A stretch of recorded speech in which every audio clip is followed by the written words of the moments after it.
Well, you're going to make sure Titusville. to give me the information, and I'm going to make sure to put it in the description. Yeah, that would be great. You know, how many more days do you have left on that?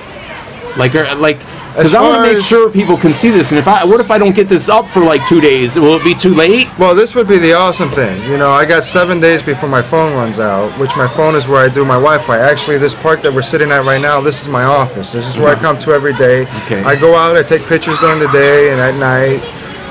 And then I come to the park and I do my post-production on the pictures. I start trying to write the blogs. I work on my website. I do my Google Analytics work. You know, I'm doing all the things that I have to do as a homeless at a park. And my phone's crucial to that. Yes. And because it gives me the internet. You know, when you live out on the streets, you don't really get to, get clean clothes or stuff. So I don't want to just walk into a library, you know. Which is another thing that I realized about being homeless, But anyways, how do you earn the money right now to pay for that phone bill?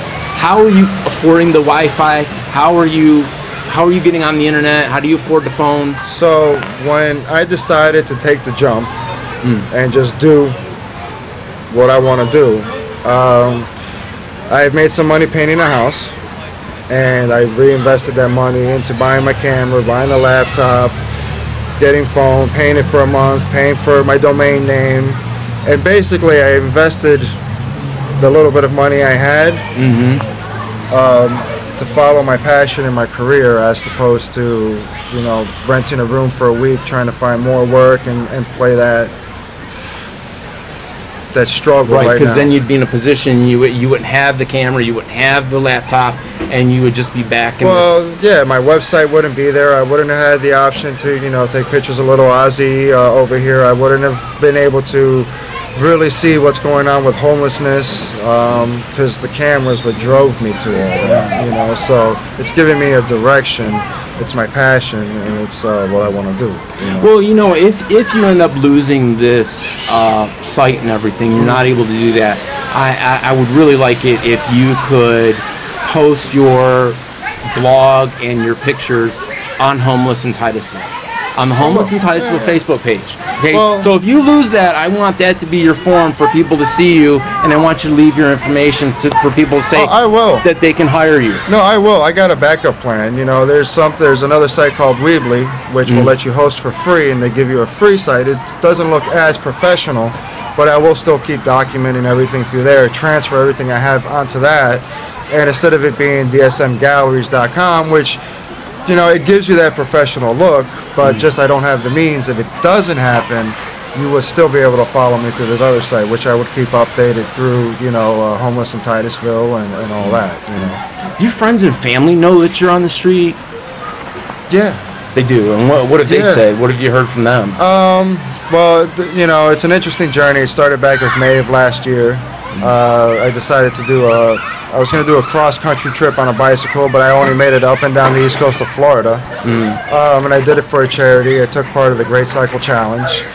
So it's homelessness, but it wasn't homelessness because, part of the challenge is if you're traveling. You sort of fell into being homeless. I fell into it. It just kind of happened to you. It just kind of happened. I kind of fell into it following my passion.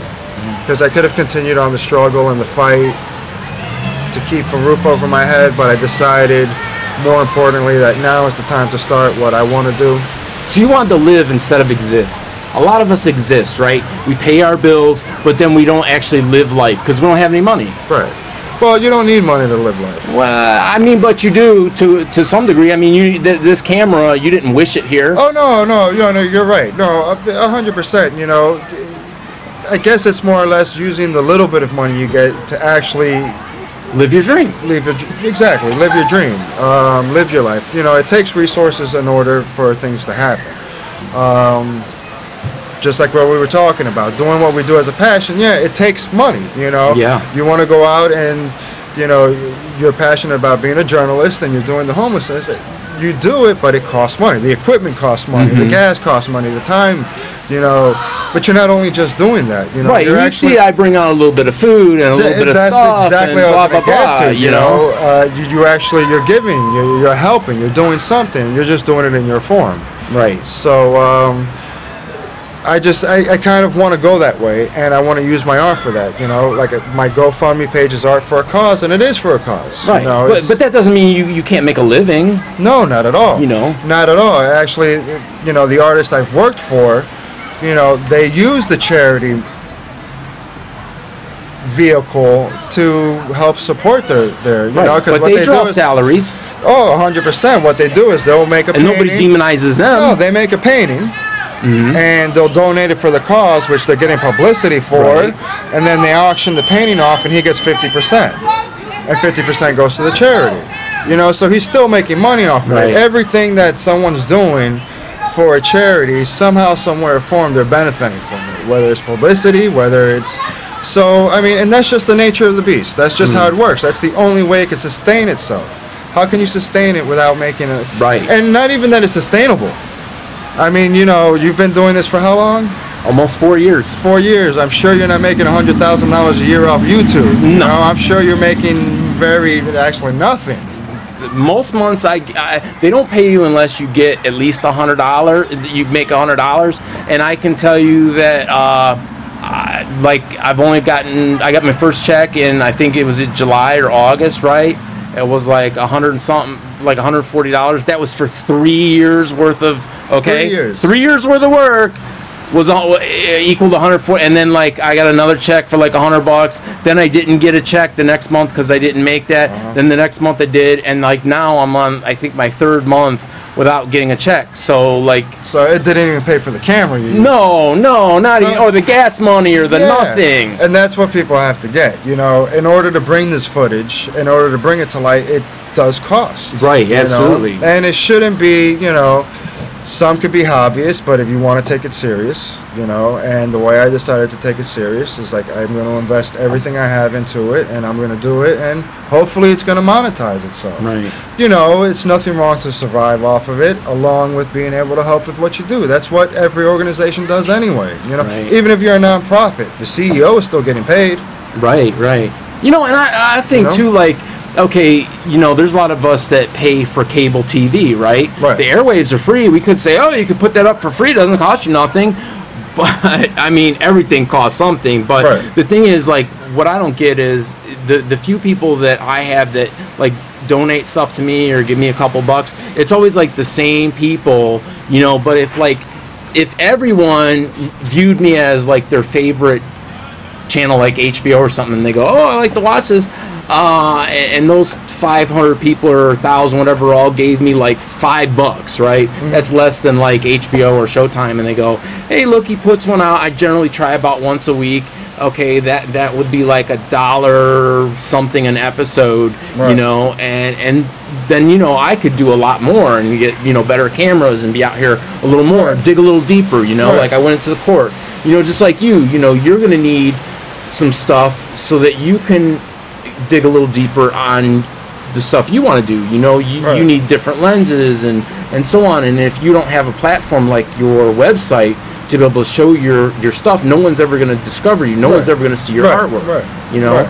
and your dream is this is how you want to make your living from now on, right? You want Right. to you want to sustain yourself through your artwork. Right. And beyond sustaining myself through my artwork, though, I also want to show a different light on the issues. So you have know? a message, Yeah. and you'd like to make a living. Well, there's nothing wrong with that. Well, yeah, I mean, that would be the nice thing. You know, the way I look at it is, you know, profit is a result. Right. You know, so if it happens, it happens. If it doesn't, it doesn't. The most important thing is that I'm out here doing what I want to do. And it just happened to fall into the homelessness now, which is just, it's just. How much longer do you think you can sustain yourself being homeless like this? Like, what have you said to yourself in your mind? Like, oh God, I'm gonna have to break down and get a job at, say, I don't know, McDonald's, Burger King, or painting houses, or like, you know. I'm not gonna give up on my career, and I'm gonna do what I have to do. No, I don't want you to get give there. up on your dream, but like, you know, in your mind, do you have like a date that you said to yourself, look, No. I'm gonna get an apartment, you know, I'm gonna run the rat race just like everyone else? No, I didn't. No. My idea is, you know, things get bad, I'll do what I have to do to sustain what I'm doing. Not try to get myself out of the situation. And I'm gonna let the stories that come out. I'm gonna let my photography that comes out. I'm gonna let all that gear me towards getting out of the situation. But you don't want to be homeless the rest of your life. No, it right? sucks, man. I mean, yeah, this sucks. does suck. No, I'm not even like, happy. where do you shower? Tell me where you shower. It's really hard to. It's hard. So you take bird baths. You take bird baths. Yeah, you take bird baths, and it's given me a glimpse of something what I've seen. What's really going on with these folks, right. And tell me some of the myths that you thought were true about homelessness that you learned were not true. Well, okay, so all homeless are lazy. True or false? True. All homeless are lazy. Really? That's true? No. That's what I just said. True or false? No. All homeless are lazy. I thought you were talking about my perceptions. Like, that was one of the perceptions I had. Oh, yeah. So before that, you thought, yes, that they were lazy. I wouldn't say all homeless were lazy, but I would sit there and say, they just don't, They don't get it. They don't get it. And now what's your view? I could see the challenges that affect the community. Would you say there are a lot out here that have mental illness? Oh, man. And to include mental illness, addiction. Addiction would be lumped into that mental illness. Would you say that's primarily what's out here? 100%. Addiction creates mental illness. Mental illness creates addiction. So you're caught in this vicious cycle that you can't get out of. It's not that you don't want to, but you don't want to. And that's the mental illness. And the addiction just reinforces the mental illness. We know this already. So tell me this about you being homeless now. What about the resources that are out here to help the homeless? There are a lot, or are there hardly any? How would you say? I sit there, and what I've noticed is this: the accessibility to the resources that could be available are very limited. What do you mean by accessibility? Well, you got homeless that don't have IDs. You got homeless that maybe have records. You have homeless that don't have addresses. Transportation in itself is difficult when you're homeless. Your physical hygiene, the way your appearance is difficult to ask for help. So it's a combination of things, and that's what's interesting about this topic. It's not just he's a lazy, go get a job and everything will be fixed. Right. You have to wait at least 2 weeks or a week before you get paid. You have to be able to be clean to go to work. Right. And I'm talking about like clean as far as clean clothes. Right. You need to be able to have a place to keep your stuff. Sometimes, for work, you have to be there at a certain time and work till whatever time they want you to work. But then you'll have shelters that require you to be back. Right, to be back by a certain time, and you're like, well, how can I hold down a job if the job won't let me off until... So it's like, here you go, but now you're screwed, or here you go, but this, and... all these disqualifiers. All the disqualifiers out there. I've taken somebody for help one time, and they go, okay, you need ID. Okay, produce an ID, and then they go, oh, now we need to see your social security card.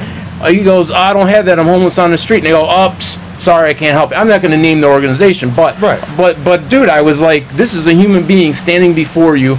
Clearly, you can see. And they go, well, we gotta answer to the government, blah blah blah. Well, guess what? Do you see Donald or Eric Trump in line here for help? I don't. Right. And anyways, why would somebody quote, take advantage if they're making $50 an hour? Why would they spend 2 hours filling out all this paperwork for $20 worth of help? Well, how does that even make sense? Well, but here's the more important thing. I could understand that there's bridges and there's barriers in order to fix this. What we need to do is start breaking these barriers.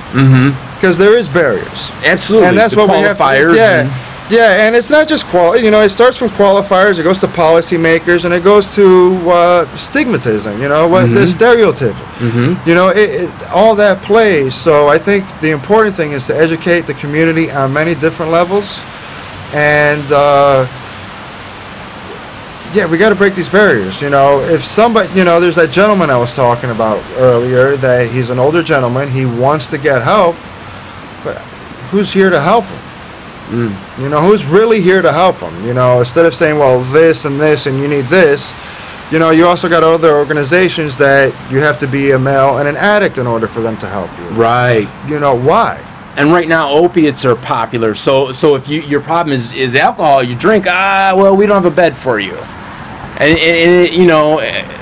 like I've had a hard time finding help for women. I've made phone calls. There's like no help for women. Right. You know, that's like next to impossible. Right. And then the help, like I said, for the guys, you know, then they'll say to you, oh, well, you know, drinking we don't do, crack we don't do, cocaine, whatever, you know, opiates, those are our hot button. Then you say, oh, well, great, you know, even if you have one of those, then they go, oh, well, you know, there's a 3-month waiting list. Well, guess what? This guy doesn't have an address, doesn't have a phone. So where are they going to be in three months from now? Who knows? No, who knows? He may be in jail. Right. Saying here's the other thing, you know. So it's not just the communities, but it's also law enforcement. Law enforcement has to get involved because law enforcement, believe it or not, it could be a great tool. Could be, know, yes. They're out here all the time. They know who is who. Mm-hmm. You know, so when they get incarcerated, you know, throw a caseworker in there, a real caseworker. You know, doesn't that kind of baffle you when you hear these stories, these guys that they go in and out of jail, and you say to yourself, like seriously, like a social worker in the jail or something didn't come and talk to you, or like, well, do you know what I'm saying? We know like that baffles me. We know that, you know, there's profiling. You know, we know that within the system there's profiling, and they know, okay, this is a chronic homeless, you know, and we're going to just cycle him in and out for trespassing over and over again, instead of saying, all right, so we know this is chronic homeless, you know, let's intervene.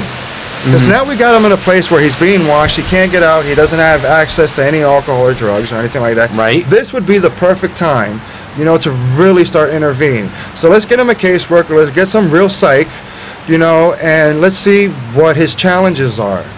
And let's start addressing those challenges, you know. Holy shit, you are enlightened. You are enlightened.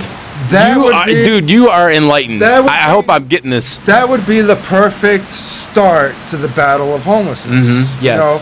And just one side of homelessness. We're talking street homelessness. Let's call it urban homelessness. Because that's not even the people that are living in their cars. But on a street level, listen, the sheriffs pick them up. We take them to one location.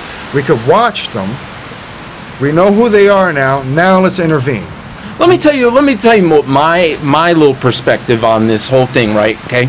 So like we have in this country, or in Western civilization in general, right? We have property rights, okay? So like the city is a grid, okay, and to the city, all of that is, quote, tax money to them, okay? Right. So you have certain parts that don't generate any tax money, but that are an actual whole that costs money, like this park, for instance, okay? Right. But they say this park is only open, let's say, from dawn, 7 in the morning until like 7 at night, okay? And then from 7 at night until 7 in the morning, it's closed. And if you're homeless and you're caught here, then you'll be written a trespass, okay? That trespass, you can't appeal it. Right. So you're guilty. Right. There's no, and I've heard some of the cops tell me, oh, but it's not a big deal. It's just a warning. Well, what that warning means is for 2 years now, if you were ever here, even if you're here during normal operations, you can be arrested, and on average, the average homeless person does about 6 weeks in jail simply for existing. Now, the other side of this, right, is we protect these property rights, and I don't want people in my yard, and I get that, okay? But at the same time, I drive up and down Highway 50, and there's this abandoned Kmart up there, and almost every day I go by there, there's like at least 1 or 2 cop cars there, and they're enjoying their stuff, all stuff, right? Essentially, what that cop is doing, the cop represents the government, and what he's doing is he is depriving that property owner of their property by him sitting there. So why doesn't he get trespassed? And I see them there over and over. Or they sit in the church parking lot, okay? Really, legally, for them to exist, they can only come to like a park like this, but they can't come, so they can't eat their lunch, and then you can only be on the sidewalk, and then you can't sit on the sidewalk, you got to continually travel, because do you ever wonder, like, when you see people picketing, they walk in a circle, you ever wonder yourself, like, why don't they just, like, put a chair down and sit and picket? Well, that's because you can be cited for obstructing the sidewalk. Right. Same thing with the street, but you can legally exist on the sidewalk of the street as long as you keep moving. See, the way I like to look at things is every adversity or every challenge brings opportunity. Okay. So I could definitely understand the average person wanting to have their parks protected. I mean, it's in their right, and they want to. And I do too. And they want to keep it safe. No, and they want to keep it safe and this and that. So I think the challenge is, it brings good opportunity. Here's my issue. I don't have an issue with that. The issue that I have is You